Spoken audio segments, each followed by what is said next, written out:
అనేకులు ప్రవేశింప చూతురు కానీ వారి వల్ల కాలేదు. అనేకులు ప్రవేశింప చూతురు కానీ వారి వల్ల. ఈ ద్వారం అందరికీ ఇష్టం కాదు. ఈ ద్వారంలో అందరూ ప్రవేశించరు. కేవలం కొద్ది మంది మాత్రమే. ఆ కొద్ది మందిలో నీవు ఉండాలి, నేను. అదే దేవుని చిత్తం. దేవునికి స్తోత్రం. ఏది దేవుని చిత్తం? ఇరుకు ద్వారంలో ప్రవేశించే కొద్ది మందిలో నీ నమ్మకం తల్లిగా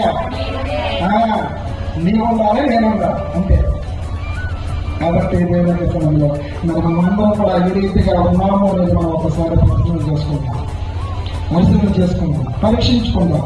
దేవుడు నీకు అందుకనే ప్రతి సంవత్సరంలో ఈ యొక్క రక్షణ దేనికోసమా? మరి రక్షణ సువార్త సభలో ఎంతమంది రక్షింపబడడానికి సిద్ధంగా ఉన్నారు?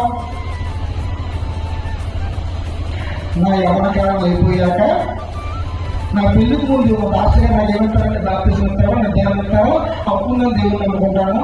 ఇలానే టికెట్ ఖాళీ అయిపోతే అమ్మా నేను నిజానికి గ్యారెంటీ ఉన్నా